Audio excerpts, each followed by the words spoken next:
অচেনা মানুষ কারোরে দেখলি তাই ওর মনের মধ্যে চুলকই ওঠে। আর এ তো কনে বুনো কচু। আসসালামু আলাইকুম রহমতুল্লাহ। টুক করে গাছি একটা বুনো কচু নিয়ে চলে আইসি। কচুর লতি, ওই কচুর লতি কয়দিন না তুললি মুহি হয়ে যায় না, সেইটা তা বুনো বাগানে কাটালে পড়িয়ে থাকে, সেইটা নিয়ে চলে আসলাম। আইনে এইরাম এরে ডক করে শুইলে কুচি কুচি করে কাইটে নুন দিয়ে ভিজাই থুইলাম। কারণ কি ওর সুহুলনির দোষ আছে, তো এইবার নুন দিয়ে ভিজে ভালো এরে ডোয়াক করে ধুয়ে থুয়ে এইবার আইসি কড়াইয়ের কাছে আসে গপ্পাত করে খানিক তেল ডালে দিয়ে কয়টা পেঁয়াজ আর কয়টা জাল দিয়ে দিলাম। জাল কিন্তু একটু বেশি দিতে হবে না, বুনো তো কওয়া যায় না ওর কথা।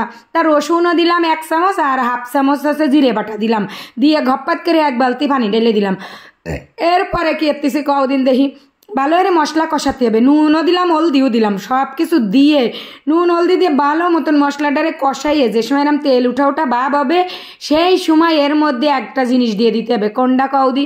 ওই যে খুকার বাপ যেই ওই যে বাচ্চা ইলিশ কিনে নিয়ে আসিল না, আমার তো আহানে না খাইয়ে তো উপায়ই নেই। ভাবিলাম এই বছর সারা বছর একটু ভালো এরে মজা মেরে ইলিশ মাছ খাবো, কিন্তু কপালে তো আর জটবে না, কারণ দায় দিনা শো দিতে গেলে তো একটু ছাড় দিতেই হবে। তাইতে বলে ভাবলাম যে দেশের মানুষ আগে দিনা দেয় শোধক, আমরা ওই ছোটোখাটো তা খাইয়েই বাঁচি, আর কি করবো। তা সেই কথা কতি মশলার সাথে কিন্তু মাছগুলোকে একটু জ্বালাই নিছি, নিয়ে গপ্পাত করে পানি দিয়ে এবার পানি দিয়ে ভালো মতন একটু জ্বালাই নিছি। যদি না জ্বালাইনি তাহলে তরকারির মধ্যে গিরান হবে না, মাছ না খাতে পারি তাও একটু মাছের গিরান হলেই তো একটু তরকারি স্বাদ হবে না ভালো। তা সেই মাছ কটা উঠোই থুইয়ে এইবার সেই বুনো কচুর লতি কটা দিয়ে দিলাম, দিয়ে একটুখানি পানি দিয়ে এরে ভালো মতন ডাইয়ে থুয়ে আস্তে জালে কষাতে হবে। কারণ কি আইডিয়াও মারবে, আইডিয়ার পোকও মারবে। আমার দাদা একটা কথা কত বুঝছাও, তা এই বুনো কচু তো এর অ্যালার্জি মেলা, এর সুহুলনের কি ধারা তা তো জানো না। এই সুহুলনের ভয়তে মনে হয় মানুষ এই বুনো কচু খায় না। তা বুনো কচু যদি খাতে চাও তা আমার এই রেসিপি দেখে এই এরে খাবা, দেখবা কোনো সময় গলা সহলবে না।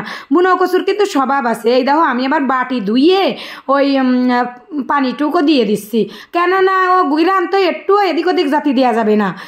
দাম মেনেছে বিশাল এই ছোটো মাছের, তারপরে আবার গিরান যদি চলে যায়, এত দামি মাছের এত কষ্টের মাছের গিরান যদি মানুষের কাছে চলে যায় তাহলে কি রাম হয়ে যাবে না।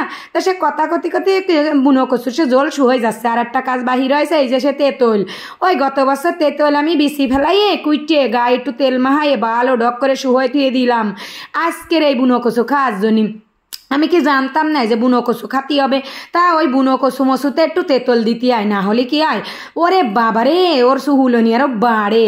মানসি কথাই কয় না তোর সুহুলনি হয়েছে, তাই এর কিন্তু 12 মাস কাল সুহুলনি থাহে। তা ওই তেঁতুল মেতুল দিয়ে তারপরে ভালো ডক করে রান্ধে তাই খাতি হবে। তা আমি আর ওই লেজ আর মাছ নিয়ে নিলাম।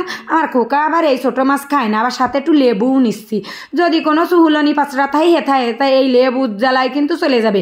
ওইদিকে আবার তেঁতুলের ঠেলায় কমিয়ে গেছে, আবার লেবুর জ্বালায়ও চলে যাবে বুঝছো। এইরা মেরে খাইয়ে দেখবা ভালো লাগবে।